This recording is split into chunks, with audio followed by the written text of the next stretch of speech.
Hello student, आज हम लोग सॉलिड स्टेट का एक बहुत ही इंपॉर्टेंट टॉपिक पढ़ने जा रहे हैं जिसका नाम है पैकिंग इफिशियंसी। पैकिंग इफिशियंसी जिसको हिंदी में हम लोग कहते हैं संकुलन क्षमता।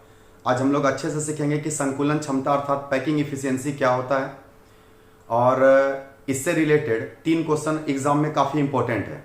एक है कि प्रिमिटिव यूनिट सेल के लिए पैकिंग इफिशियंसी का वैल्यू फाइंड करना है, एक बीसीसी के लिए पैकिंग इफिशियंसी का वैल्यू फाइंड करना है, और एक हम लोग को एफसीसी के लिए पैकिंग इफिशियंसी फाइंड करना है। तो कैसे पैकिंग इफिशियंसी को निकाला जाता है, जैसे कि प्रिमिटिव यूनिट सेल के लिए पैकिंग इफिशियंसी का वैल्यू होता है 52.38%, उसी तरह एफसीसी के लिए उसका वैल्यू होता है 74.06%, और उसी तरह बीसीसी के लिए पैकिंग इफिशियंसी का वैल्यू होता है 68.04%। तो हम लोग को ये जानना होगा कि ये परसेंटेज को कैसे फाइंड कर सकते हैं। तो आज हम लोग उसी चीज को काफी डिटेल में और अच्छे तरीका से उसको प्रूव करने वाले हैं। तो चलिए आज का लेक्चर यहाँ पर हम लोग स्टार्ट कर रहे हैं। तो सबसे पहला बात उठता है कि पैकिंग इफिशियंसी होता क्या है। तो आप ये समझिए कि कोई भी सॉलिड 100% सॉलिड नहीं होता है। 100% सॉलिड नहीं बोलने का मतलब कि कोई भी सॉलिड 100% जगह को ऑक्यूपाई नहीं कर पाता है। कोई भी सॉलिड कितना भी ज्यादा हार्ड क्यों न हो, वो पूरे जगह को ऑक्यूपाई नहीं कर पाता है। आप जैसे ये इस तरह से एग्जांपल समझिए कि अगर कोई लकड़ी का टुकड़ा है और उसमें आप कांटी को ठोकते हैं तो उसमें कांटी धंस जाता है। धंस क्यों जाता है? क्योंकि उस लकड़ी के टुकड़ा में वो दिख तो रहा था सॉलिड है, लेकिन उस लकड़ी के टुकड़ा में जगह था जिसके कारण से लकड़ी के अंदर वो कांटी चला गया। तो वो एग्जाम्पल केवल लकड़ी के लिए ही वैलिड नहीं है, जितना भी हार्ड मटेरियल है, चाहे वो आयरन हो या फिर डायमंड हो, कोई भी चीज रहता है ना, तो वो 100% ऑक्यूपाई जगह को नहीं कर पाता है। जैसे एक फिगर से आप लोग उस चीज को समझने का कोशिश कीजिए। सपोज कीजिए कि हम लोग के पास में ये एक स्पेस है। अब इस स्पेस में हम लोग एटम को अरेंज कर रहे हैं। तो जब इसमें एटम को अरेंज किया गया तो एटम कुछ इस तरीका से इसमें अरेंज हुआ। तो जब इस तरीका से एटम इसमें अरेंज हो गया तो हम लोग क्या देख रहे हैं कि इसमें ये सब तो स्पेस ऑक्यूपाई होते जा रहा है, ये सब स्पेस घेरा जा रहा है, लेकिन ये स्पेस इस क्या देख रहे हैं कि ये 4 एटम के बीच में ये जो स्पेस छोटा सा बच जा रहा है, इस छोटा सा स्पेस अभी भी खाली है। तो ये जो छोटा सा स्पेस खाली है इसको हम लोग कहते हैं वॉइड। इसको हम लोग क्या बोलते हैं? वॉइड। और ये जो प्लेस ऑक्यूपाई होते जा रहा है, इस ऑक्यूपाई प्लेस का जो परसेंटेज फाइंड होगा, सारा परसेंटेज, सारे एटम का जब हम लोग परसेंटेज निकालेंगे तो उसी परसेंटेज को नाम दिया गया है पैकिंग इफिशियंसी। तो जरा फिर से समझिए, कहता है कि किसी भी सॉलिड में एटम, मॉलिक्यूल या आयन, परमाणु, अणु या आयन के द्वारा छेक लिए गए जगह या घेर लिए गए जगह की प्रतिशत मात्रा को ही कहते हैं संकुलन क्षमता। क्या बोलते हैं? संकुलन क्षमता। तो मेरा बात समझ में आ रहा है? हम ये कहना चाह रहे हैं कि कोई भी सॉलिड में जो एटम होता है, तो एटम स्फेरिकल होता है। तो जब एटम स्फेरिकल होगा तो उसमें एटम के ऊपर एटम अरेंज होते जाता है, तो बीच बीच में खाली जगह छूटते जाता है। तो ये जो बीच बीच में खाली जगह छूटते जा रहा है, इस खाली जगह को वॉइड कहते हैं। तो कहता है कोई भी सॉलिड कितना भी ज्यादा हार्ड क्यों न हो, उसमें कुछ ना कुछ खाली जगह परसेंटेज बच जाता है। तो कहता है कि जितना खाली जगह बच जाता है उसको हम लोग वॉइड कहते हैं, और जितने जगह को छेक लिया जाता है, चाहे वो एटम के द्वारा छेका गया हो या मॉलिक्यूल के द्वारा या आयन के द्वारा, तो उस छेक लिए गए जगह को, उस ऑक्यूपाई जगह को, ऑक्यूपाइड स्पेस को ही हम लोग क्या बोलते हैं? उसी को हम लोग बोलते हैं पैकिंग इफिशियंसी। तो हम लोग को एग्जाम में क्वेश्चन किस तरह से आता है?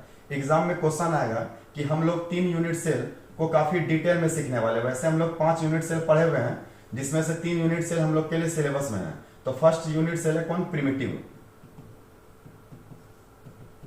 प्रिमिटिव आप लोग को बताए थे हम कि प्रिमिटिव को ही सिंपल कहते हैं।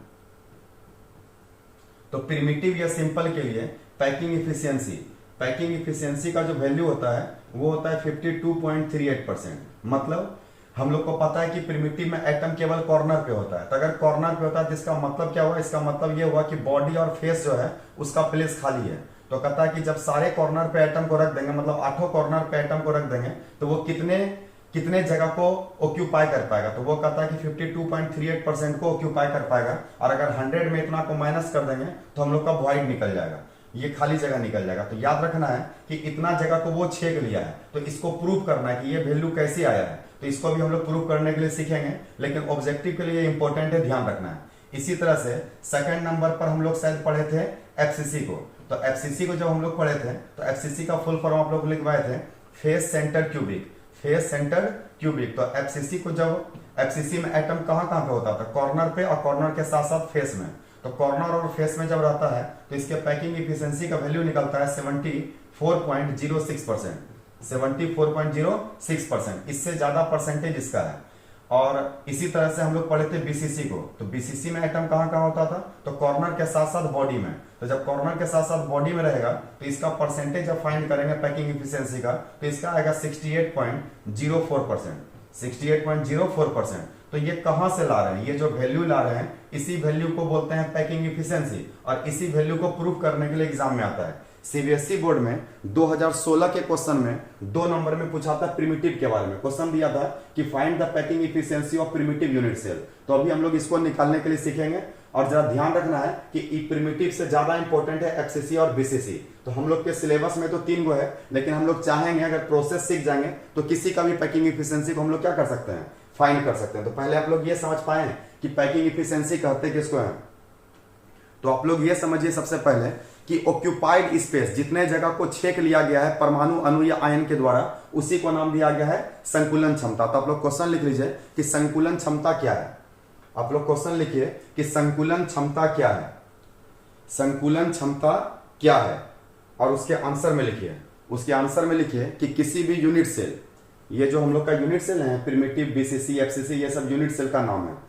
तो आप लोग आंसर में लिखिए कि किसी भी यूनिट सेल में परमाणु, अणु या आयन, किसी भी यूनिट सेल में परमाणु, अणु या आयन के द्वारा छेक लिए गए जगह, के द्वारा छेक लिए गए जगह या घेर लिए गए जगह, छेक लिए गए जगह या घेर लिए गए जगह की प्रतिशत मात्रा को पैकिंग इफिशियंसी अर्थात संकुलन क्षमता कहते हैं। फिर से सुनिए, क्या भी लिखवाएं आप लोग को, इसका आंसर क्या लिखवाएं, अभी क्वेश्चन लिखवाए थे आप लोग को कि संकुलन क्षमता क्या है। तो इसका आंसर आप लोग को यह लिखना है कि किसी भी यूनिट सेल में, किसी भी यूनिट सेल में, किसी भी यूनिट सेल में परमाणु, अणु या आयन, परमाणु, अणु या आयन के द्वारा छेक लिए गए जगह या घेर लिए गए जगह की प्रतिशत मात्रा को, की प्रतिशत मात्रा को संकुलन क्षमता कहते हैं, की प्रतिशत मात्रा को संकुलन क्षमता कहते हैं, की प्रतिशत मात्रा को संकुलन क्षमता कहते हैं। इंग्लिश मीडियम स्टूडेंट क्या लिख सकते हैं, तो यहां पर क्वेश्चन लिखा हुआ है कि what is packing efficiency, what is packing efficiency. तो इसका आंसर क्या होगा कि the percentage of total space occupied by the constituent particles. ये जो कंस्टिट्यूएंट पार्टिकल्स है इसी के जगह पर आता है एटम, मॉलिक्यूल और आयन। तो याद रखना कि कंस्टिट्यूएंट पार्टिकल किसको बोलते हैं, एटम, मॉलिक्यूल और आयन को। तो constituent particles in unit cell is called packing efficiency, और it is denoted by eta. इसको हम लोग क्या पढ़ते हैं, ईटा पढ़ते हैं। स्मॉल एन का ये नीचे वाला पार्ट थोड़ा सा निकला हुआ रहता है, इसको हम लोग ईटा पढ़ते हैं। तो याद रखना है कि पैकिंग इफिशियंसी हम लोग किसको बोलते हैं, तो पैकिंग इफिशियंसी एक परसेंटेज है। याद रखना है पैकिंग इफिशियंसी क्या है, परसेंटेज है। तो the percentage of total space occupied by the constituent particles in unit cell is called packing efficiency. It is denoted by क्या, इट इज डिनोटेड बाय ईटा।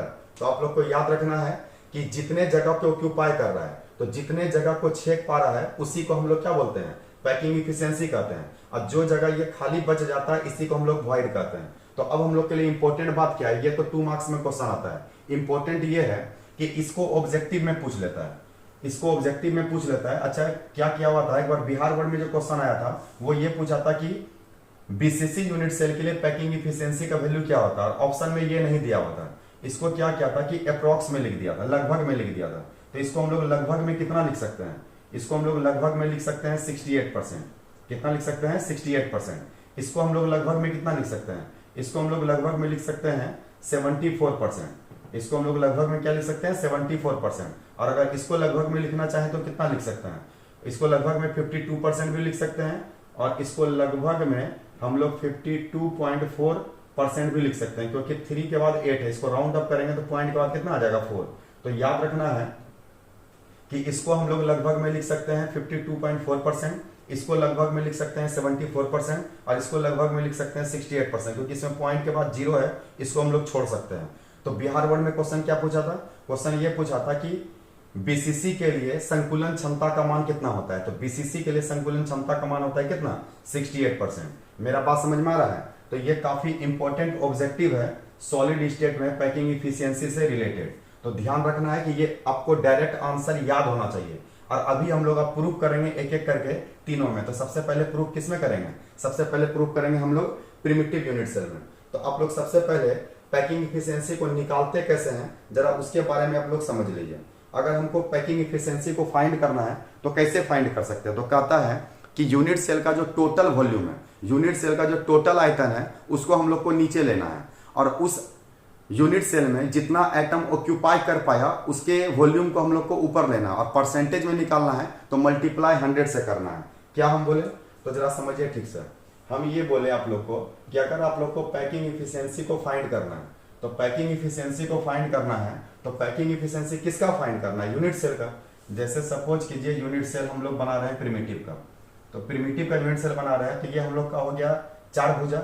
4 भुजा के बाद या 4 भुजा या 4 किनारा, या इसको हम लोग एज कहते हैं। तो यहां पर क्या है कि ये हम लोग के पास में यूनिट सेल बन गया। तो यूनिट सेल में अब क्या होगा कि यूनिट सेल में एटम होगा कॉर्नर पे, तो 4 कॉर्नर हो जाएगा ऊपर का, और फिर 4 कॉर्नर हो जाएगा कहाँ का? नीचे का। तो ये 4 और 4 कितना हो गया? 8 कॉर्नर। तो कहता है कि ये जो एटम जितने जगह को छेद पाया इसको रखना है ऊपर। तो ऊपर रखना है हम लोग को वॉल्यूम ऑफ एटम, और याद रखना है कि यहां एटम को ही बोला गया है स्फीयर। ठीक है, वॉल्यूम ऑफ एटम। और इस यूनिट सेल का जो टोटल वॉल्यूम होगा उसको रखना है नीचे। तो नीचे हम लोग को रखना है वॉल्यूम ऑफ यूनिट सेल। नीचे क्या रखना है? Volume of unit cell. तो यूनिट सेल का जो वॉल्यूम होगा उसको नीचे रखेंगे, और एटम जितने प्लेस को ऑक्यूपाई कर पाया उसके वॉल्यूम को कहां रखेंगे?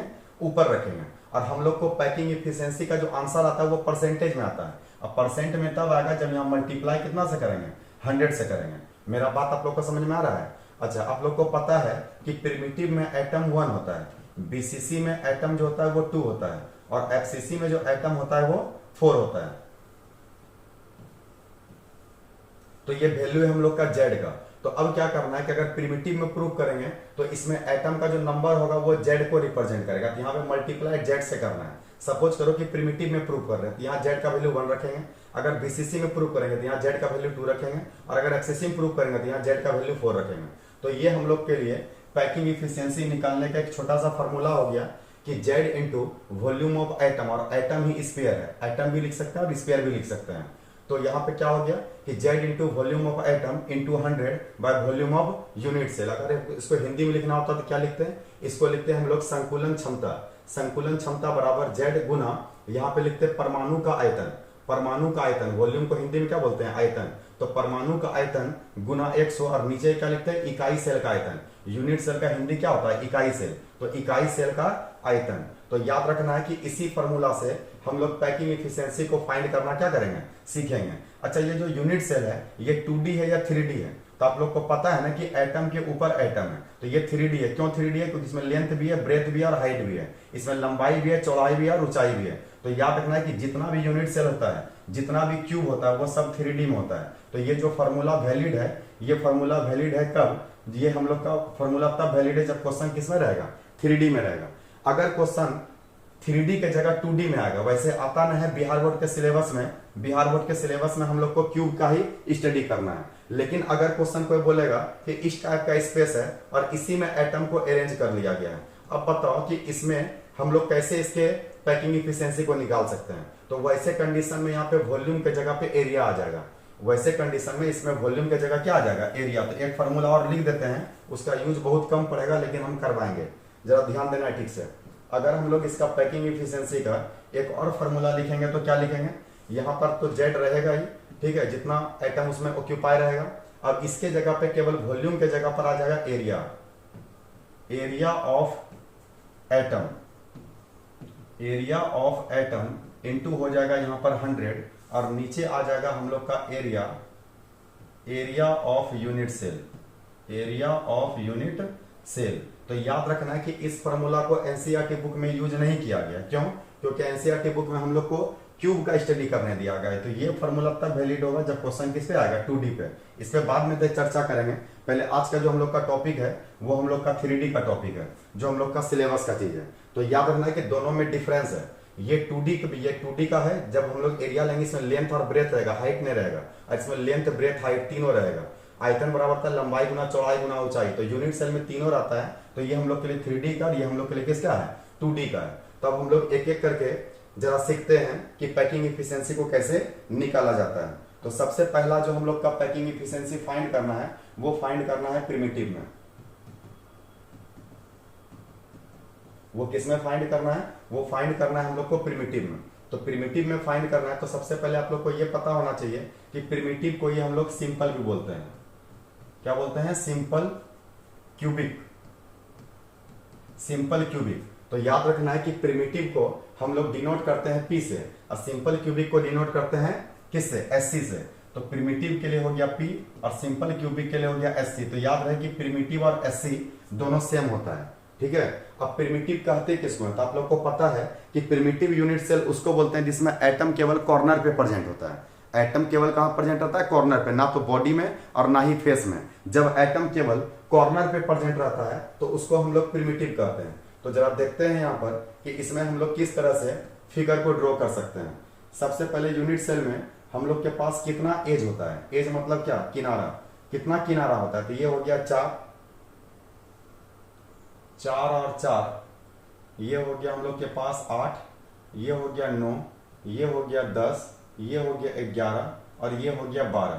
तो सब मिला के याद रखना है कि यूनिट सेल में अगर हमसे कोई पूछेगा कि एज कितना होता है, EDGE एज, जिसको हम लोग भुजा कहते हैं या किनारा कहते हैं, तो इसका नंबर हो जाएगा 12। अब 4 कॉर्नर ऊपर और 4 कॉर्नर नीचे।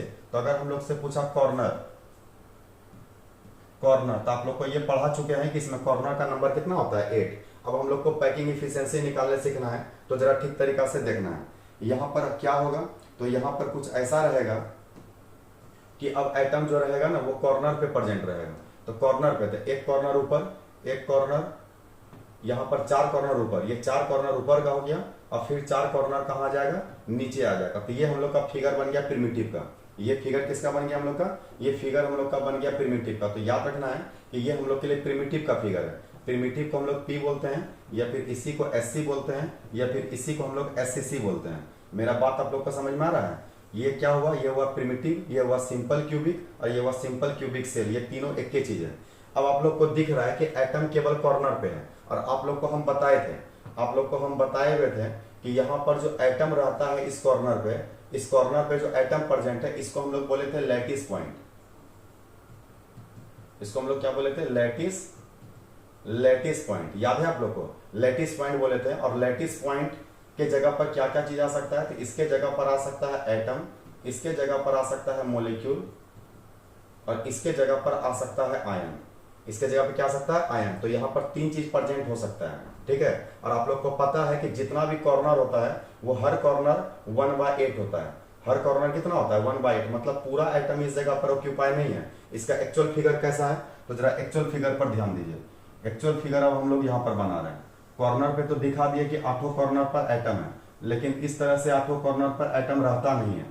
अब जो एक्चुअल फिगर है वो हम लोग एक्चुअल फिगर यहाँ पर देखेंगे और इसी का यूज होने वाला है। ध्यान देना है जरा सही तरीका से। अब कहता है कि जो कॉर्नर पर एटम है वो कुछ इस तरीका से अरेंज रहता है। ये एक एटम इस कॉर्नर पे आया और ये दूसरा एटम इस कॉर्नर पे आया। तो याद रखना है कि इसका आधा स्क्वायर बाहर आता है और आधा स्क्वायर अंदर रहता है। तो ये हो जाएगा आर, ये भी हो जाएगा आर। और यूनिट सेल का जो एज होता है उस एज को हम लोग लेते हैं ए। यूनिट सेल के एज लेंथ को क्या लेते हैं? ए। तो ऐसा एज लेंथ इसमें कितना होगा? 12 गो होगा, है ना। क्योंकि 12 गो भुजा है तो भुजा 12 है, तो ऐसा जो एज लेंथ होगा वो कितना होगा? ए होगा। तो याद रखना है कि चित्र से स्पष्ट है, इस फिगर से हम लोग को पता चल रहा है कि ए बराबर 2r है। ए बराबर क्या है? 2r। तो हम लोग यहाँ पे लिख सकते हैं ए बराबर 2r। किसके लिए? प्रिमिटिव के लिए। तो हम लोग को बताओ r बराबर कितना आएगा? तो r बराबर हो जाएगा हम लोग का a/2। तो ये हम लोग के लिए फॉर्मूला निकल गया प्रिमिटिव के लिए रेडियस से रिलेटेड। किससे रिलेटेड? रेडियस से रिलेटेड। ये r क्या है?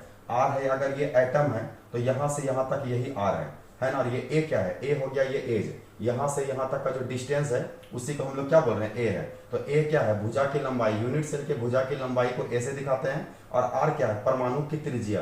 परमाणु का त्रिज्या, रेडियस ऑफ एटम।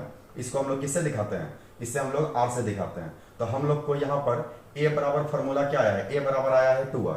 a बराबर फॉर्मूला क्या आया है? a बराबर 2r। तो इसी का यूज अभी हम लोग करने वाले हैं। तो जरा ठीक तरीका से देखना है। तो प्रिमिटिव के लिए अभी हम लोग के पास आ गया a बराबर 2r।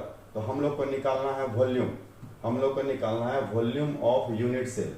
Volume of unit cell, आप लोग को पता है कि यूनिट सेल होता है 3D में, तो उसके यूनिट सेल का आयतन का फॉर्मूला क्या होगा, लंबाई गुना चौड़ाई गुना ऊंचाई। तो लंबाई गुना चौड़ाई गुना ऊंचाई, length into breadth into height. और यूनिट सेल की सभी भुजा आपस में बराबर होती है, 12 भुजा है और 12 भुजा आपस में क्या है, 12 भुजा आपस में बराबर है। तो इसका मतलब ये लंबाई भी ए होगा, चौड़ाई भी ए होगा और ऊंचाई भी ए होगा। तो इसका मतलब ये हम लोग का निकल जाएगा ए क्यू। क्या निकल जाएगा, ए क्यू। और ए का मान हम लोग निकाल चुके हैं 2r। तो इसका मतलब इसके जगह पर हम लोग 2r का क्या करेंगे, 2r का क्यू करेंगे। तो जब 2r का क्यू करेंगे तो इसका आंसर आ जाएगा 8r क्यू। आंसर कितना आ जाएगा, 8r क्यू। तो 8r क्यू किसका आयतन निकला, ये निकला यूनिट सेल का आयतन। तो यूनिट सेल का आयतन निकल गया, लेकिन हम लोग को निकालना क्या है, मेन चीज हम लोग को मेन निकालना है पैकिंग इफिशियंसी। मेन क्या निकालना है, पैकिंग इफिशियंसी। तो जरा देखते हैं इसका फॉर्मूला। तो सबसे पहले यहाँ जेड लगाना है। जेड हो गया नंबर ऑफ एटम पर यूनिट सेल, और इनटू इसको मल्टीप्लाई करना है वॉल्यूम, वॉल्यूम ऑफ एटम से। वॉल्यूम ऑफ किस से, एटम से। एटम का वॉल्यूम से मल्टीप्लाई करना है। परसेंटेज में लाना है तो यहाँ मल्टीप्लाई 100 से करना होगा। और नीचे क्या लिखना है, नीचे लिखना है volume of unit cell. Volume of unit cell. तो वॉल्यूम ऑफ यूनिट सेल का आंसर हम लोग ले आए हैं 8r क्यू। तो इसको कहाँ रखेंगे, नीचे रखेंगे। तो जरा देखते हैं कि इसका आंसर क्या आने वाला है। तो जरा ध्यान दो ठीक से, ये जेड, अब जेड का वैल्यू क्या रखेंगे तो जरा ठीक से देखो, यहाँ पर हर कॉर्नर 1/8 है। हर कॉर्नर कितना है, 1/8 है। तो हम लोग के लिए प्रिमिटिव के जेड का वैल्यू निकालना है। तो बता इसमें 1/8 कैगो होगा। आप लोग को पता है ना कि प्रिमिटिव में जितना भी कॉर्नर होता है वो सारा कॉर्नर 1 कितना होता है, 8 होता है। तो जरा सोचो कि अगर हम लोग 1/8 प्लस 1/8 और ऐसा ऐसा 8 बार 1/8 करेंगे तो नीचे का एलसीएम कितना आएगा, नीचे का एलसीएम आएगा 8 और ऊपर 1 प्लस 1 प्लस 1 प्लस 1 कितने बार आएगा, 8 बार। तो ऊपर भी आएगा 8, 8 कट जाएगा तो कितना निकलेगा, 1। तो याद रखना है कि प्रिमिटिव में एटम का नंबर 1 होता है। प्रिमिटिव के एटम का नंबर कितना होता है, 1। हम आप लोग को पहले भी पढ़ा चुके हैं, इसलिए आप लोग को दिमाग में रखना है। तो हम लोग को पता चल गया कि इसके लिए जेड का वैल्यू हो गया 1। याद रखना है कि प्रिमिटिव के लिए जेड का वैल्यू 1। अगर हम लोग बीसीसी में प्रूव करेंगे तो जेड का वैल्यू 2 लेंगे, और एफसीसी में प्रूव करेंगे तो जेड का वैल्यू 4 लेंगे। अब यहाँ पर है वॉल्यूम ऑफ एटम, और आप लोग को पता है कि एटम जो होता है ना वो गोलाकार होता है, स्फेरिकल होता है। ये जो स्पेयर होता है ना, परमाणु कैसा होता है, गोल। तो परमाणु होता है गोल, और आप लोग को पता है कि अगर कोई चीज गोल होता है तो गोले के आयतन का फॉर्मूला आप लोग 10 क्लास में पढ़े होंगे। आप लोग को अच्छे से याद होगा कि गोले के आयतन का फॉर्मूला होता है 4/3 pi R cube. 4/3 pi R cube. तो यहाँ पर 4/3 पाई आर क्यू। तो यहाँ पर ये गोल है, और गोले के आयतन का फॉर्मूला क्या होता है, तो गोले के आयतन का फॉर्मूला होता है 4/3, यहाँ पर आ गया पाई आर आर क्यू। और यहाँ पर पहले से मल्टीप्लाई में कितना है, तो पहले से मल्टीप्लाई में 100। नीचे क्या बच गया, नीचे बच गया यूनिट सेल का आयतन, और यूनिट सेल का आयतन निकाल चुके हैं 8r क्यू। तो यहाँ पर रखना पड़ेगा 8r क्यू। इतना में कोई कंफ्यूजन नहीं होना चाहिए। यूनिट सेल का आयतन यहाँ रखा गया है, गोले का आयतन हो गया 4/3 पाई आर क्यू। 1 कहाँ से है, तो 1 है जेड का वैल्यू, और 100 क्यों लगा, क्योंकि पैकिंग इफिशियंसी का जो आंसर आता है वो परसेंटेज में आता है। अब इसी को सॉल्व करना है। ये आर क्यू और आर क्यू क्या हो जाएगा, कैंसिल। 4 से 8 कट जाएगा कितने बार में, 2 बार में। अब यहाँ पर इसको जरा सा सॉल्व करना पड़ेगा। पाई का वैल्यू हम लोग रख लेते हैं 22/7, ठीक है। और गुना यहाँ पर कितना आ गया, गुना आ गया 100, और नीचे हम लोग का कितना आ गया, बच गया, ये बच गया 3 गुना 2। 3 गुना कितना, 2। 2 से इसको हम लोग कटा सकते हैं 11 बार में। तो अगर 11 को 100 से गुना कर दें तो इसका आ जाएगा 1100। अब बटे नीचे हो जाएगा 7 या 21। अब 1100 को 21 से क्या करना होगा, डिवाइड करना होगा। तो हम लोग को आंसर तो डायरेक्ट याद है, इसको जब इससे डिवाइड कीजिएगा तो आंसर कितना आएगा, आंसर आएगा 52.38%। 52.38%। 1100 को 21 से भाग देंगे तो आंसर आएगा 52.38%। तो इतना जगह को छेका गया है, और छेके हुए जगह को ही हम लोग कहते हैं पैकिंग इफिशियंसी। तो ये हम लोग का प्रूफ हुआ प्रिमिटिव में। किसमें प्रूफ हुआ, प्रिमिटिव में। तो ये कैसे लाए आप लोग को समझ में आया। तो ध्यान रखना, इतना जगह को छेक लिया। और अगर हम लोग से ई ने पूछ करके हम लोग से पूछ लेता वॉइड, हम लोग से क्या पूछ लेता, वॉइड। वॉइड मतलब खाली जगह पूछता, इम्पिटी। तो हम लोग क्या करते हैं, ये करते हैं कि इसमें 100 में माइनस कर देते हैं 52.38% को। ये जो हम लोग का था पैकिंग इफिशियंसी, इसको 100 में माइनस करेंगे। 100 में क्यों माइनस करेंगे, क्योंकि क्वेश्चन हम लोग का आंसर है परसेंटेज में। तो परसेंटेज का मतलब होता है 100। तो 100 में जब हम लोग इतना को घटाएंगे तो बताइए कितना आएगा, आंसर आ जाएगा 47.62%। 47.62%। तो आप लोग को समझ में आया किस तरीका से। तो हम लोग ये जो प्रूफ किए ये प्रिमिटिव में प्रूफ किए। ये सीबीएसई बोर्ड में 2 नंबर में एग्जाम में पूछा हुआ था कि प्रिमिटिव के लिए, तो प्रिमिटिव के लिए क्या क्या बात इंपॉर्टेंट है आप लोग जरा ठीक से समझ लीजिए। सबसे पहला बात ये इंपॉर्टेंट है कि प्रिमिटिव में एटम केवल कॉर्नर पे होता है, हर कॉर्नर 1/8 होता है। ऑब्जेक्टिव में बिहार बोर्ड में बार बार पूछ लेता है कि कॉर्नर कितने पार्ट में डिवाइड होते हैं, या प्रत्येक कॉर्नर को कितना, प्रत्येक कॉर्नर होते हैं, वहां ऑप्शन दे देगा 1/4, 1/8, 1/2। तो आंसर आपको किसमें टिक करना है, आंसर टिक करना है 1/8 में।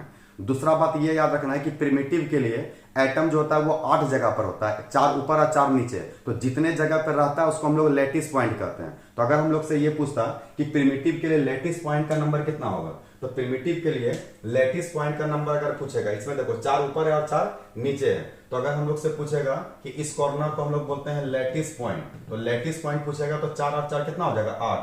तो याद रखना है कि इसमें लैटिस पॉइंट का नंबर पूछेगा तो हम लोग बोलेंगे 8। ठीक है। और अगला बात क्या पूछ सकता है, अगला बात आप लोग से पूछ सकता है इसका नंबर ऑफ एटम।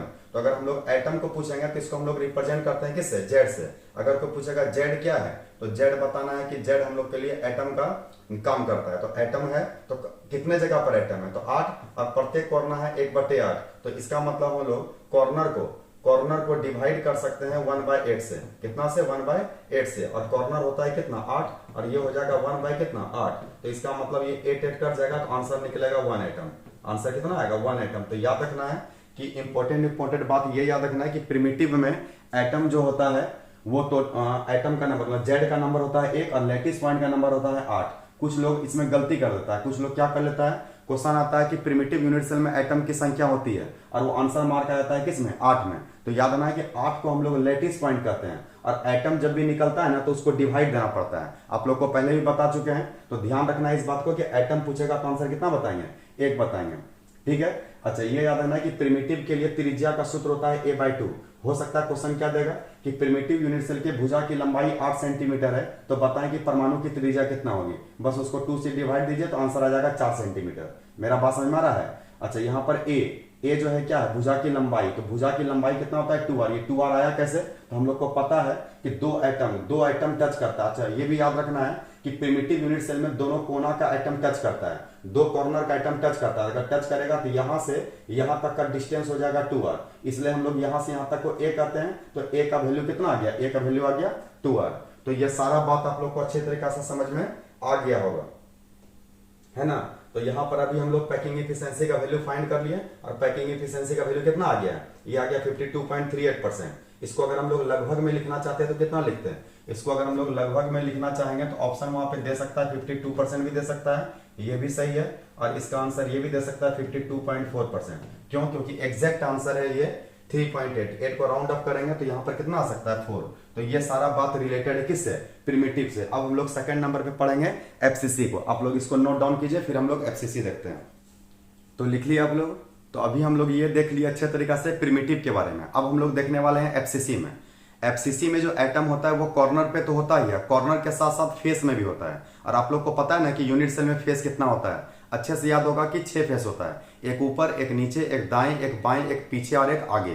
तो सब मिला के कितना फेस होता है, 6 फेस होता है। और आप लोग को यह भी पता होगा कि फेस जो होता है, प्रत्येक फेस डिवाइड होता है 1/2 पार्ट में। आप लोग को बताए थे ना हम कि हम लोग के लिए जो छत का काम कर रहा है, ऊपर वाले के लिए जमीन का काम कर रहा है। हम लोग के लिए जो जमीन का काम कर रहा है, उसके नीचे वाले के लिए ये किसका काम कर रहा है, ये काम कर रहा है छत का। हर दीवार 2 रूम को कवर करता है, दीवार ही फेस है। दीवार ही क्या है, फेस। फेस को हिंदी में कहते हैं फलक, फेस को हिंदी में क्या बोलते हैं, फलक। तो याद रखना है कि एफसीसी का फुल फॉर्म क्या होता है। आप लोग को पता होगा कि एफसीसी का फुल फॉर्म होता है फेस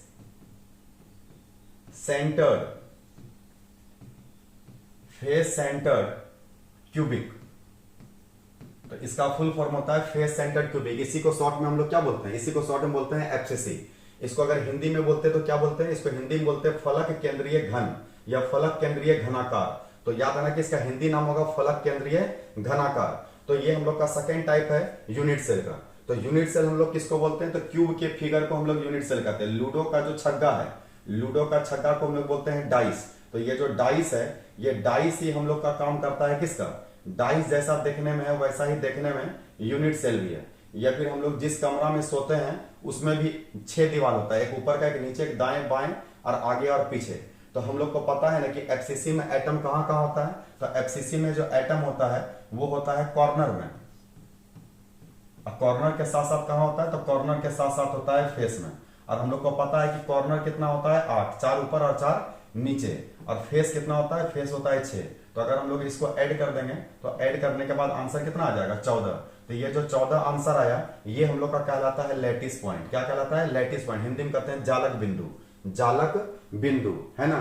लैटिस पॉइंट और लैटिस साइट दोनों इसको बोलते हैं, ध्यान रखना, लैटिस पॉइंट या लैटिस साइट। तो इसमें एटम हम लोग का कहां कहां प्रेजेंट है, तो इसमें प्रेजेंट है कॉर्नर और किसमें, फेस में। तो जनाब देखते हैं कि इसमें एटम हम लोग का कहां कहां पर प्रेजेंट है। तो सबसे पहले तो हम लोग को कॉर्नर पे दिखाना है 1 2 3 4 5 6 7 8, तो टोटल 8 तो कॉर्नर पे आ गया।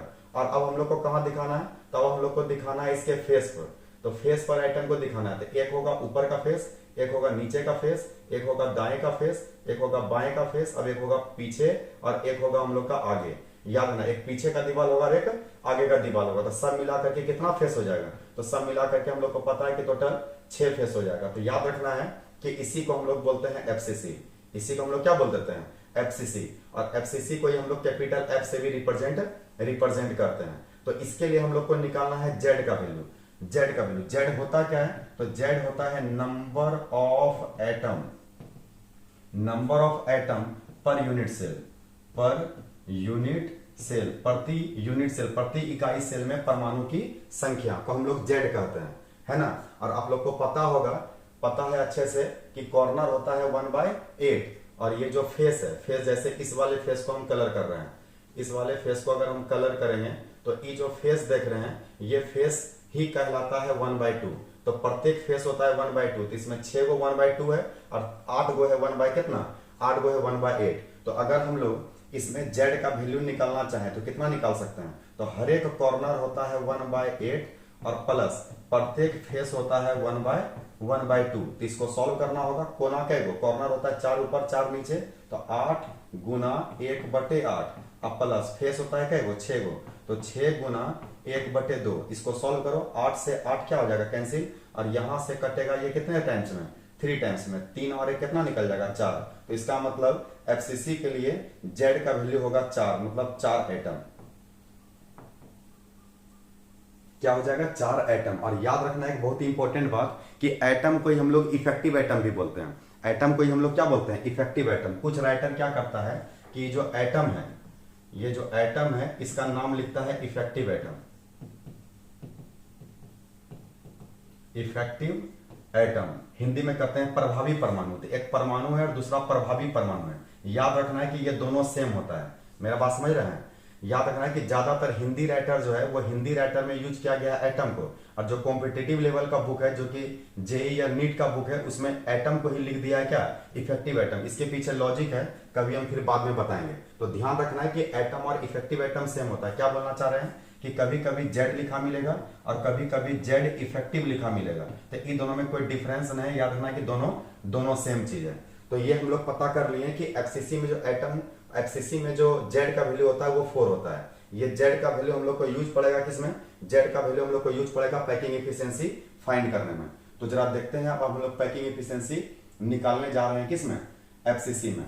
तो एफसीसी में अगर निकालेंगे तो सबसे पहले यूनिट सेल बनाना पड़ेगा, और यूनिट सेल में आप लोग को याद होगा अच्छे से कि टोटल 12 भुजा होता है, 4 और 4 8, ये हो गया 9, ये हो गया 10, ये हो गया 11 और ये हो गया 12।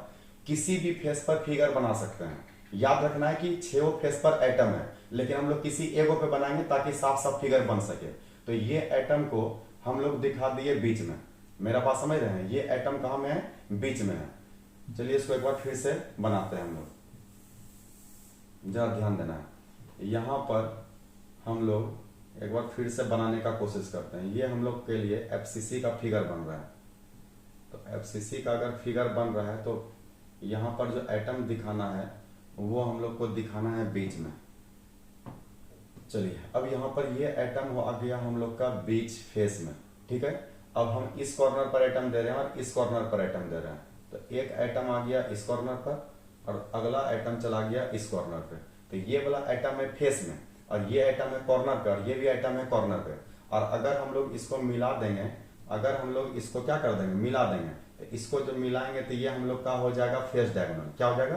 Face diagonal. इसमें देखिए एक नाम दे रहे हैं ए बी और सी। एक ट्रायंगल आप लोग को दिख रहा है ए बी सी। यहाँ पे 90 डिग्री का एंगल बन रहा होगा और 90 के सामने का क्या होता है? हाइपोटेनियस। 90 के सामने का क्या होता है? हाइपोटेनियस। अच्छा, इस यूनिट सेल में भुजा की लंबाई को हम लोग क्या मानते हैं? भुजा की लंबाई को हम लोग मानते हैं ए। भुजा की लंबाई को क्या मानते हैं? ए। तो यूनिट सेल में ऐसा ऐसा एक एक होगा, ऐसा ऐसा ए 12 गो होगा। तो ये अगर ए है तो ये भी हम लोग का ए है, ये भी ए है। तो याद रखना कि ऐसा ऐसा इसमें 12 गो ए होगा। तो सबसे पहले हम लोग ट्रायंगल लेते हैं ए बी सी। तो यहाँ पे लिखते हैं in triangle A B C. Hindi में क्या लिखेंगे? त्रिभुज ए बी सी में। तो त्रिभुज ए बी सी में बताइए कि ए सी स्क्वायर बराबर क्या आएगा? तो ये हम लोग के लिए कर्ण हो गया। तो हम लोग को पता है कि कर्ण स्क्वायर बराबर होता है लंब स्क्वायर जोड़ आधार स्क्वायर, है ना। हाइपोटेनियस स्क्वायर बराबर क्या होता है? Perpendicular square plus base square. तो बताओ यहाँ पर ए सी स्क्वायर बराबर क्या लिख सकते हैं? हम लोग लिख सकते हैं ए सी स्क्वायर बराबर लिख सकते हैं ए बी स्क्वायर, बराबर लिख सकते हैं ए बी स्क्वायर और प्लस में लिख सकते हैं बी सी स्क्वायर। प्लस में क्या लिख सकते हैं? B C square. जरा ठीक से देखना है, यहाँ पर पाइथागोरस का हम लोग का यहाँ पर फॉर्मूला लग गया है। क्या लग गया है? हम लोग को पता है कि कर्ण स्क्वायर बराबर लंब स्क्वायर जोड़ क्या होता है? आधार स्क्वायर। तो यहाँ कर्ण का काम कौन कर रहा है? कर्ण का काम कर रहा है एसी। अब जरा चित्र को ठीक से देखिए, यहाँ पर फिगर को ठीक से देखिए और बताइए एसी में कितना त्रिज्या है, कितना रेडियस है। तो ये पूरा का पूरा एटम आया है बीच में, फेस में, है ना। अगर ऊपर का छत है तो बीच में एटम रखा हुआ है। तो इसी में तो निकल जाएगा 2 गो त्रिज्या। इसका आधा त्रिज्या बाहर है तो आधा त्रिज्या अंदर है, इसका आधा त्रिज्या बाहर है तो आधा त्रिज्या अंदर है। तो बताओ ए से लेके सी तक में कै गो त्रिज्या है? तो ए से लेके सी तक में आपको साफ साफ दिख रहा होगा कि 4 गो त्रिज्या। तो इसके जगह पे लिख दिए 4r का स्क्वायर। ए बी क्या है? ए बी ये भुजा है और भुजा को हम लोग क्या माने हैं? ए। तो इसके जगह पर हम लोग लिख देंगे ए स्क्वायर। और ये बीसी क्या है? तो बीसी भी हम लोग का भुजा है, तो इसको भी हम लोग क्या लिख देंगे? ए स्क्वायर। मेरा बात समझ में आ रहा है? तो अगर इन दोनों को हम लोग ऐड कर लें तो ऐड करने पे क्या आएगा? यहाँ पे आएगा 4r।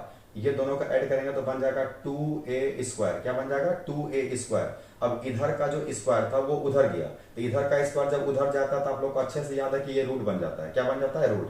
अब a पर स्क्वायर अगर आ गया है तो रूट a का हट जाएगा, 2 पे तो रूट रहेगा, लेकिन a का रूट क्या हो जाएगा? हट जाएगा। तो बताओ जरा r बराबर सूत्र क्या आएगा? तो r बराबर सूत्र क्या आएगा? तो जरा ठीक से देखो, r बराबर अगर हम लोग निकालना चाहें त्रिज्या बराबर, तो ये बन जाएगा हम लोग के लिए √2। क्या बन जाएगा? √2। ये हो जाएगा a, अब बटे आ जाएगा 4। तो ये नोमरिकल बनाने के लिए काफी इंपॉर्टेंट है त्रिज्या के लिए, है ना। अच्छा, इसमें नोमरिकल बनाना है तो √2 का वैल्यू याद रहना चाहिए। √2 का वैल्यू होता है 1.414। तो अगर नोमरिकल आएगा तो नोमरिकल में याद रखना है कि √2 की जगह कितना रखना है? 1.414।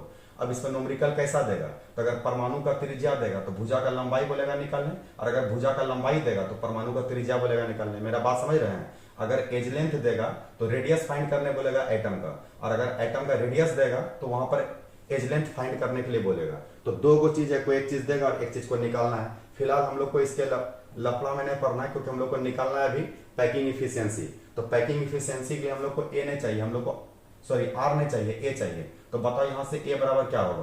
तो ये इधर भाग में इधर जाके किस में हो जाएगा? गुना में। तो हम लोग लिख सकते हैं 4r बराबर √2a। तो बताओ ए बराबर क्या होगा? तो ये गुना में इधर आके किस में हो जाएगा? भाग में। तो ए बराबर हम लोग बोल सकते हैं 4r/√2। 4r क्या बोल सकते हैं? √2। तो ये निकला ए का, और ए का हम लोग क्यू कर देंगे तो हम लोग का निकल जाएगा यूनिट सेल का आयतन। तो यूनिट सेल का आयतन का फॉर्मूला होता है लंबाई गुना चौड़ाई गुना ऊंचाई। तो हम लोग यहाँ पे लिख रहे हैं वॉल्यूम ऑफ यूनिट सेल। तो वॉल्यूम ऑफ यूनिट सेल अभी बताए थे लंबाई गुना चौड़ाई गुना ऊंचाई। यहाँ लंबाई भी ए है, चौड़ाई भी ए और ऊंचाई भी है, तो सब हो जाएगा ए क्यू। और अगर ए क्यू हुआ तो ए का आंसर हम लोग निकाल चुके हैं। ए का निकाल चुके हैं 4r, अब /√2। इसका क्या करेंगे? इसका कर देंगे क्यू। तो अगर इसका क्यू करेंगे तो बताओ आंसर कितना आएगा? 4 गुना 4 गुना 4, 4 चौके 16 और 16 चौके 64, 64 r3। और नीचे हो जाएगा 3 बार √2, √2 गुना √2 गुना √2, √2 गुना √2 कितना होता है? 2, और एक वो बच जाएगा √2। तो ये हम लोग का आंसर आया किसका? यूनिट सेल का आयतन। तो यूनिट सेल का आयतन किसके लिए? एफसीसी के लिए। याद रखना ये फॉर्मूला सही है, लेकिन तब सही है जब क्वेश्चन किस पर रहेगा? एफसीसी पर रहेगा। तो यूनिट सेल अगर एफसीसी का आयतन पूछेगा तो होगा 64r3/2√2। अब इसी का हम लोग यूज करने वाले हैं, तो इसको हम लोग बोलेंगे वॉल्यूम ऑफ यूनिट सेल का आंसर आ गया कितना? 64r3/2√2। तो इसको आप लोग को याद रखना है। अभी हम लोग तुरंत इसी का यूज करने वाले हैं। अच्छा, बुक में क्या करता है कि इसके जगह पर एक और फार्मूला लिखता है, जरा ध्यान देना, इसको थोड़ा और सॉल्व कर देता है। इस 4 को लिख सकते हैं 2 गुना 2, 2 गुना 2, और एक 2 में 2 को रूट 2 होता है, तो एगो रूट टू कट जाएगा, तो आर बराबर वहां पे लिखा मिल सकता है a बाय 2 रूट 2। तो ये दोनों एक ही चीज है, याद रखना कि बुक में कभी कभी ये फार्मूला लिखा रहेगा रेडियस का, और कभी कभी ये लिखा रहेगा। ये दोनों फार्मूला एफसीसी के लिए वैलिड है। किसके लिए वैलिड है? एफसीसी के लिए। दिमाग में रखना है आप लोग को। तो अब हम लोग को निकालना है पैकिंग इफिशियंसी। क्या निकालना है? Packing efficiency. तो जरा देखते हैं पैकिंग इफिशियंसी कैसे निकलेगा। तो पैकिंग इफिशियंसी निकालने का फॉर्मूला बताओ क्या होता है। सबसे पहले आएगा जेड। याद रखना है कि कुछ राइटर यहाँ पे जेड के जगह जेड इफेक्टिव भी लिखा रहेगा, क्योंकि अभी बताएं आप लोग को जेड और जेड इफेक्टिव दोनों सेम होता है। गुना इस जगह पर लिखेगा क्या कि गोले का आयतन। तो गोले के आयतन का फॉर्मूला होता है volume of atom. Volume of क्या लिखा रहेगा? एटम। अब मल्टीप्लाई रहेगा कितना से? 100 से, ठीक है। और नीचे क्या रहेगा? यूनिट सेल का आयतन। तो ये नीचे लिख देते हैं हम लोग वॉल्यूम ऑफ यूनिट सेल। तो अब इसी को हम लोग को यूज करना है। तो अगर हम लोग इसको यूज करेंगे तो कैसे यूज करेंगे? तो इसके जगह पे क्या रखेंगे? तो अभी आप लोग को हम बताए थे, अभी आप लोग को बताए थे जेड के बारे में, है ना। यहाँ पे देखो जेड का वैल्यू जो निकाले थे वो कितना निकाले थे? 4 निकाले थे। यहाँ पे जेड का वैल्यू हम लोग 4 यूज करने वाले हैं। चलो यहाँ पर फ्रेश में हम लोग बनाते हैं। तो हम लोग को अब निकालना है पैकिंग इफिशियंसी। पैकिंग इफिशियंसी निकालना है क्यूब का। क्यूब होता है 3D, और 3D के लिए फॉर्मूला होता है जेड इफेक्टिव इंटू यहाँ पर आएगा वॉल्यूम ऑफ एटम। अच्छा, एटम के जगह स्पेयर भी लिख सकते हैं, ध्यान रखना है। परसेंटेज में लाना है तो यहाँ पर 100 करना होगा, और नीचे क्या लिखना होगा? तो नीचे हम लोग को लिखना पड़ेगा वॉल्यूम ऑफ यूनिट सेल, यही नहीं लिखना पड़ेगा। तो चलो अब सबका मान हम लोग यहाँ पे रखते हैं और देखते हैं, सॉल्व करते हैं। इस जेड का वैल्यू तो 4 हो गया, क्योंकि एफसीसी में प्रूव कर रहे हैं, तो यहाँ पर 4 एटम है। अब यहाँ पर आ गया गोले का आयतन। एटम परमाणु का आयतन, परमाणु तो गोल होता है, गोले के आयतन का फॉर्मूला होता है 4/3 पाई आर क्यू। याद ना, कोई भी चीज अगर गोल होता है तो उसका आयतन का फॉर्मूला होता है 4/3 पाई आर क्यू, है ना। और यहाँ पे मल्टीप्लाई कितना से हो जाएगा? 100 से, क्योंकि परसेंटेज में आंसर लाना है। और यहाँ पर ये अभी हम लोग ये निकाले थे, और कितना आया था? ये आया था 64 आर क्यू बटे नीचे आया था 2 रूट 2। 2 रूट 2 कहाँ चले जाएगा? नीचे वाला टर्म चला जाएगा ऊपर, तो ऊपर चले गया हम लोग का 2 और रूट 2। अब इसी को सॉल्व करना है। तो यहां से आर क्यू और आर क्यू कैंसिल हो जाएगा। यहाँ पे 4 है, यहाँ भी 4 है, तो 4 गुना 4 करेंगे 16, और 16 चौके होता है 64। 16 चौके क्या होता है? 64। तो याद रखना 4 से नहीं कटा है, इन दोनों को मल्टीप्लाई करके 16 है, और 16 से कटा है इसको 4 बार में। अच्छा, ये 2 से 4 कट गया क्या बार में? 2 बार में। अब इसमें सबका मान रख लेते हैं। पाई का मान बताओ कितना होता है? पाई का मान होता है 22/7, और यहाँ पर आ गया हम लोग का कितना? 100, है ना। और रूट 2 का मान आप लोग को बोले थे याद रखने 1.414। देखिए यहाँ पे कम पड़ गया ना, याद नहीं रखिएगा तो दिक्कत हो जाएगा। और यहाँ पर आ गया 3, और यहाँ पर आ गया 2। अब इस 2 से इसको कटा दो कितना बार में? 11 बार में। ये पॉइंट अगर हटाते हैं तो नीचे आ जाएगा 1000, क्योंकि 3 गो अंक है, तो यहाँ पर 3 गो जीरो आ जाएगा। यहाँ से 2 जीरो तो साफ कर ही सकते हैं, और 7 के पहाड़ में 14, इसका मतलब यहाँ से हम लोग 7 को कटा सकते हैं, और यहाँ से इसको भी कटा सकते हैं 202 बार में। कितना बार में? 202। और कटेगा क्या? और कट सकता है, ये कटा देंगे 5 बार में, और इसको कटा देंगे 101 बार में। तो अब हम लोग को क्या करना होगा कि 11 को गुना करना होगा 101 से, और नीचे हो गया 5 तिया 15। अब इसी को सॉल्व करना है, इसको इससे मल्टीप्लाई करेगा तो यहाँ पर कुछ ऐसा आएगा, और यहाँ पर बच जाएगा 15। अब इसको सॉल्व करना है। तो अब हम लोग को क्या करना है कि इतना को 15 से डिवाइड देना है। तो डिवाइड देंगे तो कितना बचेगा? भाग देगा अगर इसका आंसर, तो एफसीसी का आंसर आता है 74.06%। याद आ रहा है आप लोग को? तो याद रखना है कि ये भाग देने में थोड़ा सा दिक्कत आता है। दिक्कत को सॉल्व करने के लिए डायरेक्ट आंसर याद रहना चाहिए। आंसर याद रखने का 2 बेनिफिट। सबसे पहला बेनिफिट ये कि ऑब्जेक्टिव में अगर पूछा कि एफसीसी के लिए, ऑब्जेक्टिव में पूछा कि एफसीसी के लिए पैकिंग इफिशियंसी का मान कितना होता है, तो इतना बना के मारिएगा क्या? नहीं, आंसर डायरेक्ट याद रहना चाहिए कि एफसीसी के लिए आंसर होता है 74.06%। पहला हम लोग को आंसर को याद रखने का एक ऑब्जेक्टिव सॉल्व हो सकता है। दूसरा बेनिफिट क्या है कि हम लोग को भाग देने से बच जाएंगे। भाग देने से बच जाएंगे, नहीं तो वहां पे टाइम लगेगा, किल होगा, टाइम बर्बाद होगा। एग्जाम में टाइम का बहुत वैल्यू होता है। तो याद रखना है कि अगर यहाँ पर हम लोग को आंसर याद है तो डायरेक्ट हम लोग आंसर लिख पाएंगे। और तीसरा बात क्या हो सकता है? तीसरा बात ये हो सकता है कि अगर इधर उधर कटाने फटाने में कुछ गलती भी हो गया है तो भी आप आंसर तो सही है नहीं लिखिएगा। मेरा बात समझ रहे हैं? वैसे गलती होता नहीं है, लेकिन अगर गलती हो भी जाएगा तो आंसर आपका क्या रहेगा? सही रहेगा। तो ये इतना जगह को क्या किया? खाली एक ही छेक लिया। तो हम लोग को पता है अच्छे तरीका से, हम लोग सीख चुके हैं अभी क्या कि पैकिंग इफिशियंसी इतने जगह को छेक लिया, इसका मतलब कॉर्नर और फेस पर जो एटम को रखे थे तो इतने जगह पर इतना जगह को वो छेका, है ना। अच्छा ये देखिए, ये प्रिमिटिव से ज्यादा निकला, प्रिमिटिव में 52% था, इसमें लगभग 74% है। ज्यादा क्यों निकला? क्योंकि इसमें एटम भी तो ज्यादा है, इसमें एटम 4 गो है और उसमें एटम का संख्या मात्र 1 गो था, इस कारण से इसका परसेंटेज क्या निकला, इसका परसेंटेज ज्यादा निकला। तो ये तो हम लोग का हो गया किसका, ये निकल गया पैकिंग इफिशियंसी। अब आप लोग होशियार हैं, अगर आप लोग को बोल देगा एम्प्टी स्पेस निकालने, वॉइड निकालने, तो आप लोग को पता है कि 100 में घटा देंगे 74.06% को, समझ रहे हैं ना। तो इसको घटा करके आप लोग अपना आंसर लिख सकते हैं यहाँ पर। तो ये हम लोग किस में प्रूव कर लिए, ये हम लोग प्रूव कर लिए अच्छे तरीका से एफसीसी में। मेरे ख्याल से कहीं भी दिक्कत नहीं होगा, हम बहुत अच्छा तरीका से कटा उठा करके आपको आंसर दे रहे हैं। तो एफसीसी के लिए इंपॉर्टेंट बात क्या हो गया, सबसे पहला इंपॉर्टेंट बात एफसीसी में यह याद रखना कि एटम जो होता है वो कॉर्नर और किस में होता है, फेस में होता है। प्रत्येक कॉर्नर 1/8 होता है और प्रत्येक फेस 1/2 होता है। और जब हम लोग को उसमें लैटिस पॉइंट पूछेगा तो आंसर 14 मारेंगे, और अगर उसमें इफेक्टिव एटम या एटम पूछ लेगा तो आंसर उसमें हम लोग 4 मारेंगे। इतना बात को दिमाग में रखने के बाद उसका डायरेक्ट रेडियस का फॉर्मूला याद रखना है कि अगर नोमरिकल त्रिज्या पे आ गया तो त्रिज्या को निकालने के लिए एफसीसी का फॉर्मूला क्या होता है, तो वो फॉर्मूला भी हम आप लोग को प्रूव कर दिए थे, अभी आप लोग को हम प्रूव कर दिए थे एफसीसी के लिए, है ना। एफसीसी के लिए फॉर्मूला था √2a/4, एफसीसी के लिए फॉर्मूला क्या होता है, R बराबर √2a/4। √2 का मान याद रखना है, √2 का मान याद रखना है 1.414। अगर R देगा तो A निकालना होगा और A देगा तो R निकालना होगा, यही 2 चीज पर इसमें क्वेश्चन आ सकता है। अच्छा कभी कभी हो सकता है कि ना R निकालने दे ना A निकालने दे, हो सकता है नोमरिकल में निकालने दे आयतन, नोमरिकल भी करवाएंगे, है ना। अगर आयतन निकालने दे दे, अगर डायरेक्ट बोले कि आयतन निकालो, तो आप लोग को पता है कि आयतन बराबर होता है AQ, आयतन बराबर क्या होता है AQ। तो R दिया रहेगा, वहां से A निकाल लेना और A के मान को यहां पर रख करके उसका Q कर देना, तो वहां से यूनिट सेल का क्या निकल जाएगा, आयतन निकल जाएगा।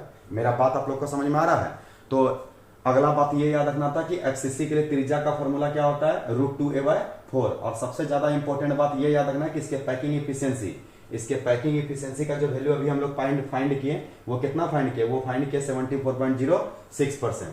तो ये हम लोग 2 आज अच्छे तरीका से देख लिए, एक देख लिए प्रिमिटिव और एक देख लिए किसको, एक देख लिए हम लोग एफसीसी। एक लास्ट बचा रह गया जिसका नाम है बीसीसी, उसको भी आज खत्म ही कर लेंगे, इसको नोट डाउन जल्दी कीजिए। तो हम लोग पढ़ने वाले हैं बीसीसी के बारे में। अब बीसीसी रिलेटेड क्वेश्चन क्या रहेगा एग्जाम में, तो क्वेश्चन ये रहेगा कि बीसीसी यूनिट सेल के लिए पैकिंग इफिशियंसी का मान ज्ञात करें।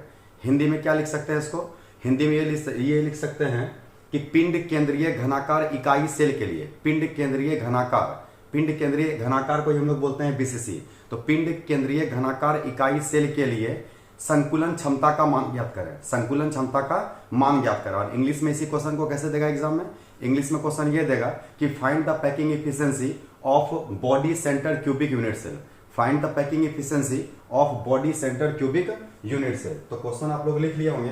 अब हम लोग इसी चीज को देखने वाले हैं कि इसका पैकिंग इफिशियंसी कैसे आएगा। वैसे आंसर तो हम लोग को याद है कि इसका आंसर कितना आता है, इसका आंसर आता है 68%। कितना परसेंट, 68%। अभी हम लोग देखते हैं कि कैसे 68% इसका आंसर आता है। तो चलिए स्टार्ट करते हैं। सबसे पहला बात, इसका हम लोग फुल फॉर्म याद रखेंगे। बीसीसी का फुल फॉर्म क्या होता है, इसका फुल फॉर्म होता है body centred cubic, body centred cubic. Hindi में क्या बोलेंगे, हिंदी में बोलेंगे पिंड केंद्रीय घनाकार, पिंड केंद्रीय घनाकार, ठीक है ना, बीसीसी। अब जो ये बीसीसी है, इसके नाम से ही क्लियर है कि एटम बॉडी में रहेगा, कॉर्नर में तो सब में रहता ही है। तो इसमें एटम कहां कहां प्रेजेंट रहेगा, तो एटम प्रेजेंट रहेगा कॉर्नर में, कॉर्नर में, और कॉर्नर के साथ साथ कहां प्रेजेंट रहेगा, बॉडी में। और आप लोग को पता है ना कि बॉडी ही बॉडी सेंटर है, मतलब केंद्र है ना। तो बॉडी मतलब यूनिट सेल के बीचों बीच एकदम एटम रखा हुआ रहेगा। तो हम लोग को सबसे पहले इसका फिगर बनाना पड़ेगा।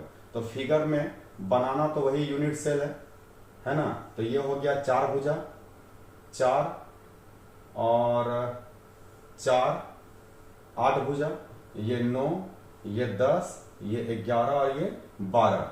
तो ये हम लोग के पास 4 कॉर्नर ऊपर का और 4 कॉर्नर नीचे का। और यूनिट सेल के भुजा के लंबाई को आप लोग अच्छे से याद हो चुका होगा कि क्या मानते हैं बार बार, ए। तो पूरे चैप्टर में कहीं पर भी स्मॉल ए रहेगा, समझ जाना कि यूनिट सेल के भुजा के लंबाई का बात किया जा रहा है। ऐसा ए इसमें 12 को ए होगा।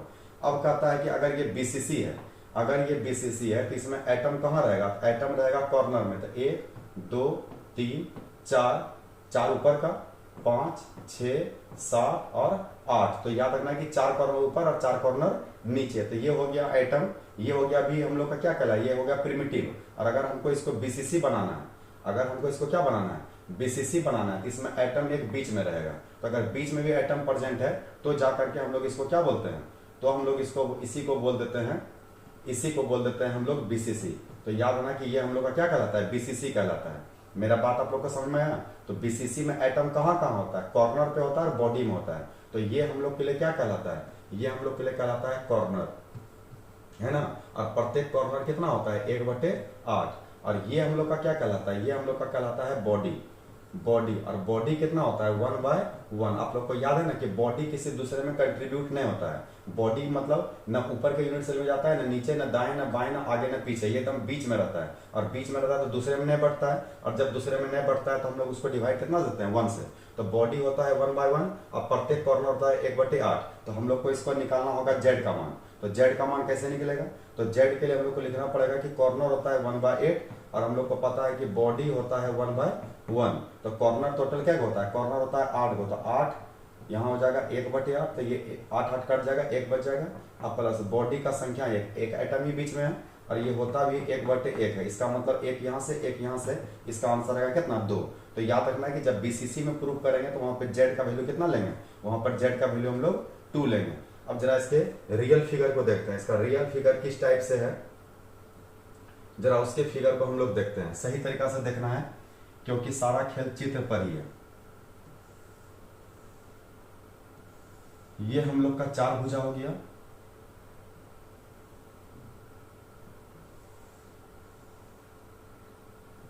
चार और 4 8 हो गया, ये 9, ये 10, ये 11 और ये 12। बीच में हम थोड़ा ज्यादा स्पेस लिए हैं, फिगर जो बनाया है बीच में ज्यादा स्पेस लिए। क्यों, क्योंकि एटम को बॉडी में भी दिखाना है और एक ऊपर के कॉर्नर पे दिखाना है, एक नीचे के कॉर्नर पे दिखाना है। क्यों, क्योंकि इसमें बॉडी डायगोनल का काम है।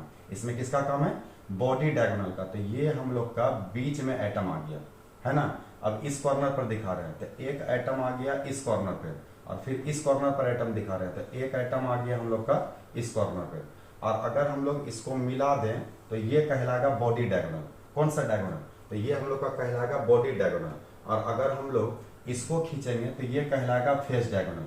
तो याद रखना है आप लोग को कि अगर हम लोग इसको टच करते हैं तो ये हम लोग का कहलाता है बॉडी डायगोनल, और अगर इसको मिलाते हैं तो ये कहलाता है हम लोग का फेस डायगोनल। तो इसको क्या बोलते हैं, जो ऊपर के छत पे बन जाता है उसको बोलते हैं एफडी, फेस डायगोनल। और जो बीच सेंटर से गुजरेगा, चाहे यहां से गुजार ले या कोई भी ऊपर और नीचे को मिलाएंगे तो वो बीच से जाएगा, और जब बीच से जाएगा तो उसी को हम लोग बोल देते हैं, उसी को हम लोग बोल देते हैं बॉडी डायगोनल। आपको लेक्चर में हम पढ़ा चुके हैं पीछे के क्लास में, फेस डायगोनल और क्या डायगोनल, बॉडी डायगोनल। जरा ठीक से देखो, तो ये एटम है बीच बॉडी में, ठीक ना। अब बताओ कि अगर हम इसमें ट्रायंगल का नाम दे दे, नाम दे दे ए, नाम दे दे बी और नाम दे दे सी। तो ए बी सी, एक ट्रायंगल तो आपको ऊपर दिख रहा है और एक ट्रायंगल बड़ा वाला देखो ए, इसका नाम देते हैं डी। तो ए डी सी, तो ए डी सी में देखो एक आ रहा है बॉडी डायगोनल, एक आ रहा है फेस डायगोनल, एक आ रहा है साइड। एक क्या आ रहा है, साइड। तो पहले हम लोग इस छोटे ट्रायंगल को लेकर के चलेंगे, ठीक है। तो छोटे ट्रायंगल को लेकर चलेंगे तो यहाँ पे लिखेंगे इन ट्रायंगल ए बी सी। तो इन ट्रायंगल ए बी सी, तो यहाँ पे कितना का एंगल बनता है, 90 डिग्री का, और 90 के सामने का हाइपोटेनियस मतलब कर्ण। तो बताओ जरा ए सी स्क्वायर बराबर क्या लिख दें।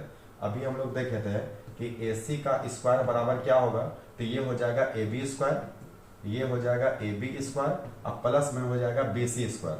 प्लस में क्या आ जाएगा, बी सी स्क्वायर। तो ये हम लोग का आ जाएगा, है ना, बी सी स्क्वायर। अब ए सी को उसी तरह रहने देंगे, ए सी के स्क्वायर को वैसे रहने दिए। क्यों, क्योंकि बीच में एटम, फेस में एटम नहीं है, तो जैसा था वैसे रहने दिए। अब हम लोग को पता है कि यूनिट सेल के भुजा के लंबाई को हम लोग ए लेते हैं। तो अगर ये ए होगा तो यहाँ से यहाँ तक का भी ए होगा, और यहाँ से यहाँ तक का भी ए होगा, क्योंकि ये भी भुजा है और ये भी भुजा है, दोनों एज है। तो ये हो जाएगा हम लोग का ए स्क्वायर, और यहाँ से फिर से आ जाएगा ए स्क्वायर। तो दोनों को अगर हम लोग मिला करके लिखना चाहे तो क्या लिखेंगे, ए सी स्क्वायर बराबर लिखेंगे 2a स्क्वायर। ए सी स्क्वायर बराबर क्या लिखेंगे, 2a स्क्वायर। तो इसको मान लिया समीकरण 1, इसको क्या मान लिया, समीकरण 1, इक्वेशन फर्स्ट हो गया।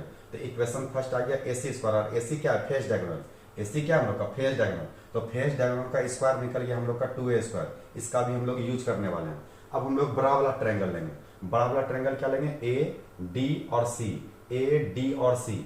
अच्छा आप लोग ये बताइए कि अगर हम लंबाई का बात करें तो क्या बॉडी डायगोनल और फेस डायगोनल दोनों लंबाई में बराबर होगा? ठीक से सोचिए, अगर हम क्या करें कि एक ऊपर का कोना ले और एक नीचे का कोना ले और बीच रूम के बीचों बीच लाइन को खींचे, तो वो वाला जो लाइन होगा वो सबसे बड़ा होगा। और जो दीवार पे लाइन खींचेंगे, दीवार मतलब जैसे ये समझो ये बोर्ड दीवार है, तो अगर यहाँ का कोना और यहाँ का कोना मिलाएंगे तो ये लाइन जो होगा छोटा होगा। तो याद रखना है आप लोग को कि बॉडी डायगोनल मतलब इस लाइन का बात हो रहा है, ये जो बीच में लाइन है। तो याद रखना ये जो लाइन है, ये लाइन जो होता है ये बड़ा होता है किससे? ये वाला लाइन से, फेस डायगोनल से। तो बॉडी डायगोनल का लंबाई जो होता है वो ज्यादा होता है किससे? फेस डायगोनल से। अब एक फॉर्मूला ऐसा है जो दोनों को बराबर करता है, दोनों को क्या करता है? बराबर। तो उसी का हम लोग यहाँ पर यूज करने वाले हैं। तो जरा ठीक से देखना, फॉर्मूला ये है कि बॉडी डायगोनल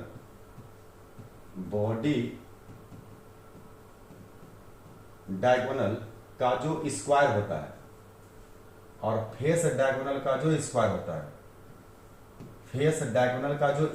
तो क्या ये दोनों बराबर हो सकता है? तो कभी बराबर नहीं हो सकता है। एक तो ये बड़ा था, उसका स्क्वायर करेंगे तो और बड़ा हो जाएगा। तो कहता है कि अगर इन दोनों को बराबर करना है तो इसमें किसी एक साइड को जोड़ देना है। यह साइड को हम लोग बोलते हैं एज, EDGE, एज। तो कहता है कि किसी एक एज के स्क्वायर को ऐड कर देना है। तो किसी एक भुजा को अगर इसमें जोड़ेंगे तब जाकर के ये दोनों क्या हो जाता है? बराबर। तो इसी का भी हम लोग यूज करने वाले हैं। तो जरा ठीक तरीका से देखना है। अभी हम लोग बड़ा वाला ट्रायंगल लेंगे। तो बड़ा वाला ट्रायंगल कौन सा है? तो बड़ा वाला ट्रायंगल है AD।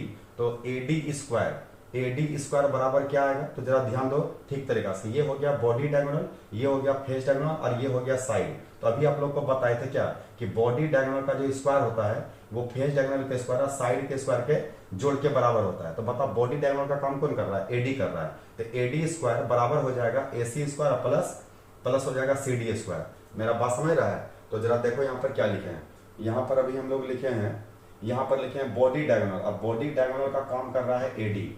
बॉडी डायगोनल का काम कौन कर रहा है? AD। तो AD का स्क्वायर बराबर हो जाएगा इसके, तो इसके हो जाएगा AC स्क्वायर और साइड है वो, और साइड को हम लोग बोले थे CD स्क्वायर। तो इस सब का मान रख दिया बॉडी डायगोनल।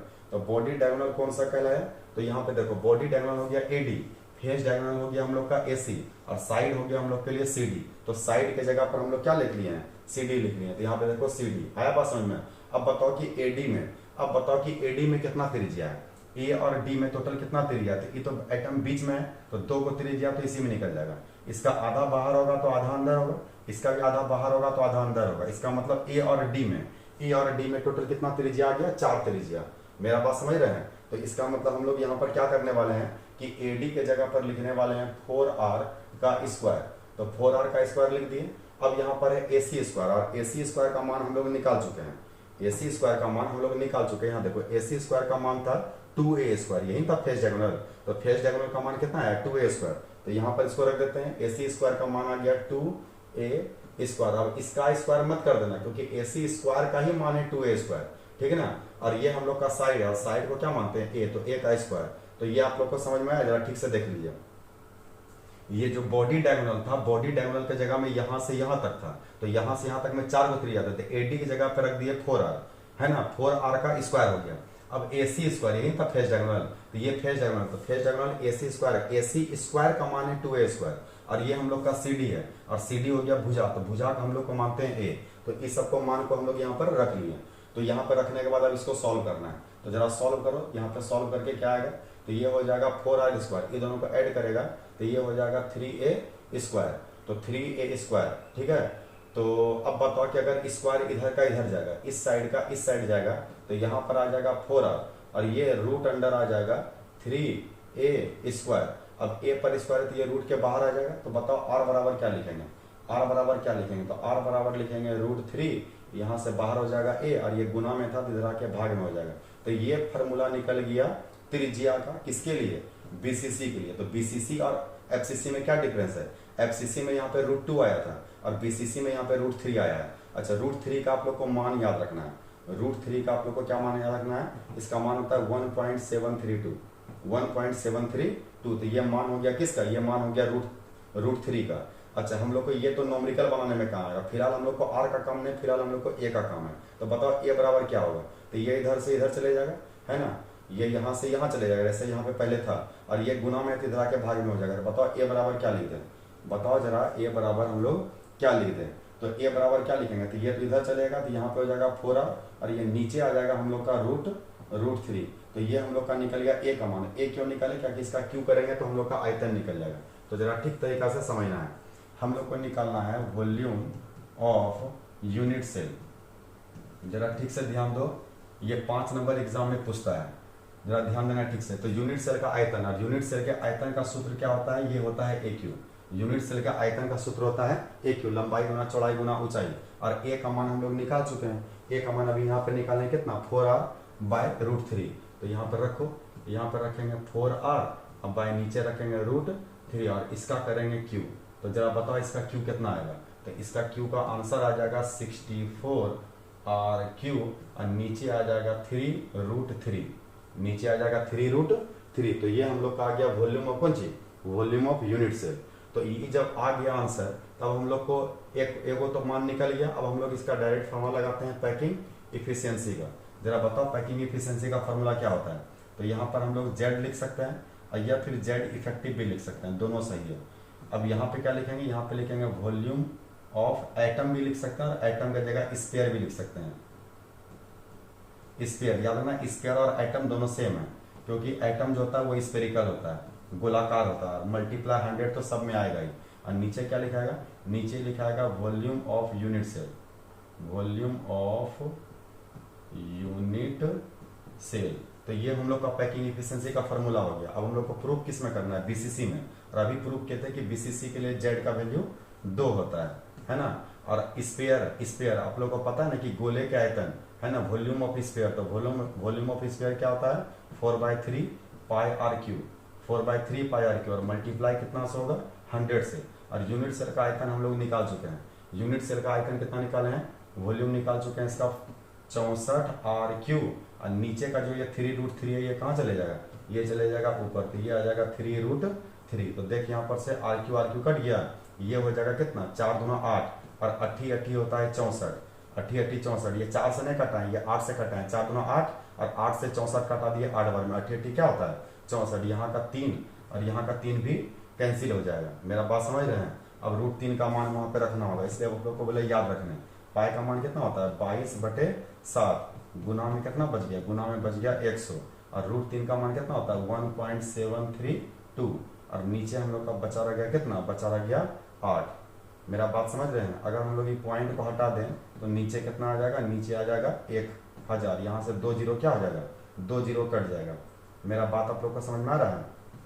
इसको कटा सकते हैं 4 बार में और इसको कटा सकते हैं 11 बार में, ठीक है। इसको इतना हो सकता है। अब यहाँ पर क्या कर लें, अब इसको कटा दो यहाँ पर से 2 बार में और इसको कटाओ, इसको कटाएगा तो ये आ जाएगा 8, यहाँ पर आ जाएगा 6 और 6, फिर से इसको कटा दो, ये कट जाएगा 4, 3 और 3 में। तो मेरे ख्याल से अब इतना ही रखना उचित रहेगा। तो अब यहाँ पे क्या बच गया, यहाँ बच गया 11 और गुना बच गया 4, 3, 3 और नीचे कितना बच गया, नीचे बच गया 7 और 10, नीचे बच गया 70। अब इसको मल्टीप्लाई करके जब इससे डिवाइड देंगे तो आंसर हम लोग का कितना आएगा, आंसर आएगा 68.04%। आंसर याद रखने का यही बेनिफिट है कि हम लोग डायरेक्ट यहाँ पर आंसर लिख सकते हैं। पहला तो आंसर हम लोग का सही आ जाएगा और इसको गुना भाग कीजिएगा तो आंसर इतना आना ही है, ये बात भी आपका कन्फर्म है। तो इतना जगह क्या कर लिया, इतना जगह को छेका, किसमें, बीसीसी में। इतने जगह को परमाणु छेक लिया। अगर कॉर्नर और बॉडी में एटम को रखेंगे तो इतने जगह को ऑक्यूपाई करेगा। तो अगर हम लोग को खाली जगह निकालना है, क्या करेंगे, 100 में इतना को क्या कर लेंगे, घटा लेंगे। तो आज के लेक्चर में हम लोग काफ़ी डिटेल में इस बात को सीख लिए अच्छे तरीका से कि पैकिंग इफिशियंसी क्या होता है। तो पैकिंग इफिशियंसी ये बताता है कि किसी भी यूनिट सेल में एटम जो प्लेस पर रखा गया है वो कितने जगह को छेक लिया है ना। तो इसका डेफिनेशन क्या बोले थे आप लोग को कि किसी भी यूनिट सेल में परमाणु, अणु या आयन के द्वारा छेक लिए गए जगह या घेर लिए गए जगह की प्रतिशत मात्रा को हम लोग क्या बोलते हैं, पैकिंग इफिशियंसी, प्रतिशत मात्रा को। अच्छा, एक बात इसमें काफी इंपॉर्टेंट बात है, वो समझिए। सीबीएसई बोर्ड में क्या किया था, शायद 2012 का क्वेश्चन था, सीबीएसई बोर्ड में पैकिंग इफिशियंसी ने पूछ करके पैकिंग फ्रैक्शन पूछ लिया था। पैकिंग इफिशियंसी नहीं पूछ के क्या पूछ लिया था, पैकिंग फ्रैक्शन। दोनों में एक छोटा सा डिफरेंस है। छोटा सा डिफरेंस ये है कि जब हम लोग पैकिंग इफिशियंसी को निकालते हैं तो जेड को मल्टीप्लाई करते हैं वॉल्यूम ऑफ एटम से, यहां पर मल्टीप्लाई करते हैं 100 से, क्योंकि आंसर लाना होता है परसेंटेज में, और नीचे लिखना पड़ता है वॉल्यूम ऑफ यूनिट से, वॉल्यूम ऑफ यूनिट सेल। तो ये फॉर्मूला बिल्कुल सही है, लेकिन सही तब है जब वो बात कर रहा हो पैकिंग इफिशियंसी का, जब वो बात किसका कर रहा हो, पैकिंग इफिशियंसी का, पैकिंग इफिशियंसी का। लेकिन सीबीएसई बोर्ड में किया क्या था, वो पैकिंग इफिशियंसी ने पूछ करके पैकिंग फ्रैक्शन पूछ लिया था, पैकिंग फ्रैक्शन, पैकिंग फ्रैक्शन। तो इन दोनों में छोटा सा डिफरेंस ये है कि जब फ्रैक्शन निकालते हैं ना तो वहां पे परसेंटेज में नहीं निकालते हैं, वो आंसर जो आता है ना वो एग्जैक्ट आता है, वो परसेंटेज में नहीं आता है। तो जब परसेंटेज में नहीं आता है तो यहाँ पर से 100 हट जाएगा। तो पैकिंग फ्रैक्शन के फॉर्मूला में यहाँ से 100 को हटा दो, तो जब 100 को हटा देंगे तो पैकिंग फ्रैक्शन का फॉर्मूला क्या होगा, पीएफ का फॉर्मूला। तो इसका फॉर्मूला हो जाएगा जेड, या जेड इफेक्टिव भी लिख सकते हैं, कोई दिक्कत नहीं है।